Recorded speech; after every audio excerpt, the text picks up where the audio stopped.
اعوذ باللہ من الشیطان الرجیم بسم اللہ الرحمن الرحیم بل اتبع الذین ظلموا اہواءہم، حقیقت یہ ہے کہ ان ظالموں نے اپنی خواہشات کی پیروی کی ہے بغیر علم، بغیر کسی علم کے، بغیر کسی سند کے۔ فمن یہدی من اضل اللہ، تو کون ہے جو ہدایت دے گا اس کو کہ جس کو اللہ نے بھٹکا دیا؟ یعنی اللہ تعالیٰ ان کے ضلالت کا فیصلہ کر چکا ہے کہ ان کی مہر تصدیق اللہ کی طرف سے ثبت ہو چکی ہے۔ وما لهم من ناصرین، اور اب ان کے لیے کوئی مددگار نہیں ہے۔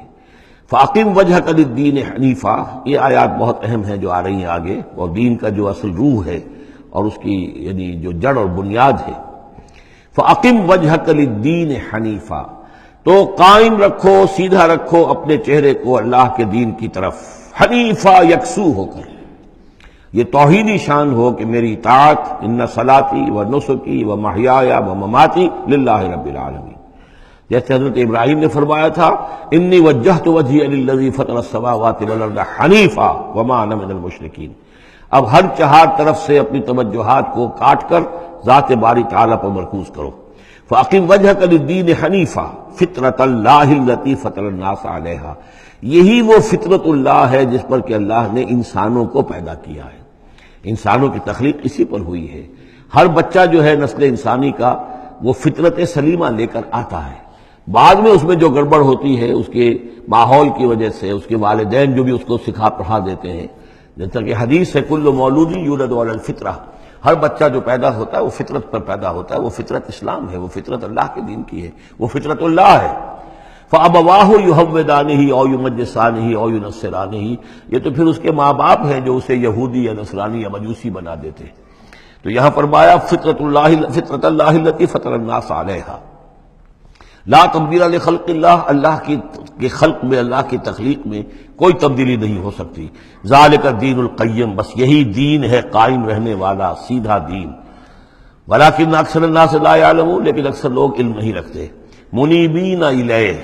تو فاقم وجہک للدین حنیفا، اسی کے ساتھ کنٹینویشن سمجھیے، منیبین الیہ، اور چونکہ پہلے واحد کے صیغے میں تھا تو حضور سے خطاب تھا، لیکن جیسا کہ میں نے آپ کو بتایا ہے کہ حضور سے خطاب بھی ہوتا ہے ان مکی صورتوں میں، تو گویا کہ امت سے ہو رہا ہے، تو یہاں وہ جمع کا صیغہ ہو گیا کہ اپنے چہرے اللہ کے دین کی طرف یکسو ہو کر سیدھے کر لو، منیبین الیہ، اسی کی طرف رجوع کرتے ہوئے، واتقوہ، اور اس سے ڈرو، وَأَقِیمُوا الصَّلَاةَ وَلَا تَکُونُوا مِنَ الْمُشْرِکِینَ، اور نماز قائم کرو، اور دیکھو مشرکین میں سے نہ ہونا، مِنَ الَّذِينَ فَرَّقُوا دِینَهُمْ، جنہوں نے اپنے دین کو پھاڑ ڈالا۔ فرق جو ہے کاٹ دینا، توڑ دینا، کل فرق کا طود عظیم فرقنا بکم البحر، یاد کرو جب کہ ہم نے تمہارے ساتھ سمندر کو پھاڑ دیا تھا، وَإِذْ فَرَقْنَا بِكُمُ الْبَحْرَ فَأَنْجَيْنَاكُمْ وَأَغْرَقْنَا آلَ فِرْعَوْنَ وَأَنْتُمْ تَنظُرُونَ۔ فرق کیا ہے؟ پھاڑ دینا۔ دین کو پھاڑ دینا، توڑ دینے کے معنی کیا ہیں؟ اطاعت ایک حصے میں اللہ کی، ایک حصے میں کسی اور کی، وہ زندگی پھٹ گئی، اب یہ زندگی منتشر ہو گئی، اطاعت آپ کی منتشر ہو گئی۔ اطاعت صرف اللہ کی ہو، فَدْعُوهُ مُخْلِصِينَ لَهُ الدِّينَ، پکارو اس کو لیکن اسی کے لیے اپنے دین کو خالص کرتے ہوئے، ساری اطاعت اسی کی، یا اس کی اطاعت کے تابع کسی کی اطاعت ہو سکتی ہے، مثلا والد کی اطاعت ہے، والدین کی اطاعت ہے، اساتذہ کی اطاعت ہے، حکمرانوں کی اطاعت ہے، اگر وہ اللہ کی اطاعت کے خلاف نہ ہو، اللہ کی اطاعت کے اندر ہے کوئی حرج نہیں،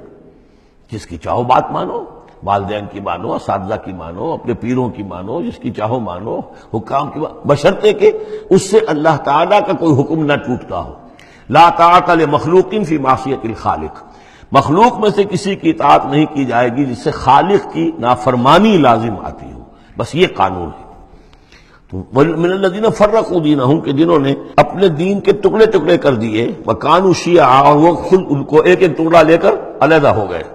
کل حزب بما لدیہم فرحون، اور ان میں سے ہر جماعت جو ہے جو کچھ ان کے پاس ہے اسی پر وہ اترا رہی ہے، اسی کے اوپر مگن ہے، کسی نے کچھ لے لیا ہے دین کا حصہ، کسی نے کوئی دین کا حصہ لے لیا ہے۔ وَإِذَا مَسَّ النَّاسَ ضُرٌّ دَعَوْا رَبَّهُمْ مُنِيبِينَ إِلَيْهِ، اور جب انسانوں کو کوئی تکلیف پہنچتی ہے، سختی پہنچتی ہے، تو وہ پکارتے ہیں اللہ کو، اپنے رب کو، اسی کی جانب رجوع کرتے ہوئے۔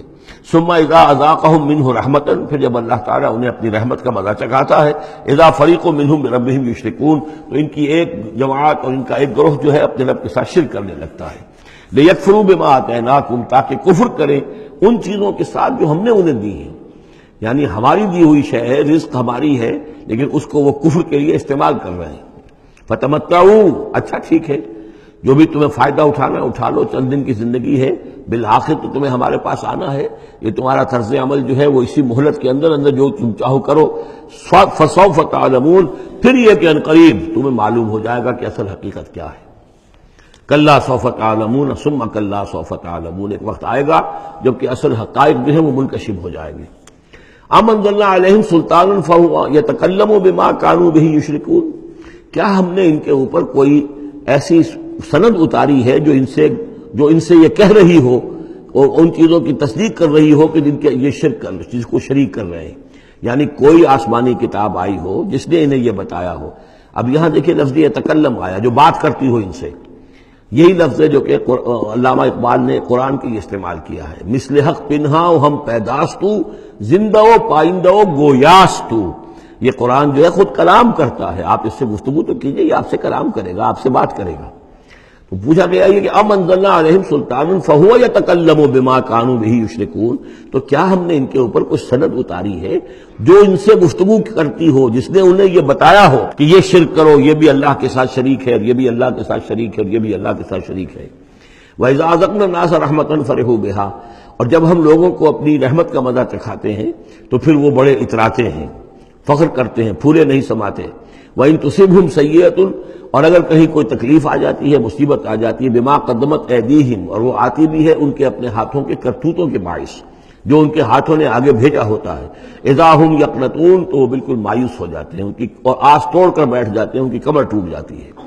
اولم یروا ان اللہ یبسط الرزق لمن یشاء ویقدر، کیا وہ دیکھتے نہیں ہیں کہ اللہ تعالیٰ ہی ہے کہ جو رزق کو کھول دیتا ہے، پھیلا دیتا ہے، کشادہ کر دیتا ہے جس کے لیے چاہتا ہے، ویقدر، اور ماپ تول کر دینے لگتا ہے، راشننگ کر دیتا ہے، یعنی تھوڑا تھوڑا دیتا ہے جس کو چاہتا ہے۔ ان فی ذلک لآیات لقوم یؤمنون، یقیناً اس میں نشانیاں ہیں ان لوگوں کے لیے جو مانتے ہیں، جو ماننے والے ہیں، جو یقین کرنا چاہیں۔ فآت ذی القربى حقہ، تو اپنے قرابت دار کو اس کا حق ادا کرو، والمسکین، اور مسکین کو بھی، وابن السبیل، اور مسافر کو بھی۔ ذالک خیر للذین یریدون وجہ اللہ، یہی بہتر روش ہے ان لوگوں کے حق میں جو اللہ کی رضا چاہتے ہیں، اللہ کا چہرے کے طالب ہیں۔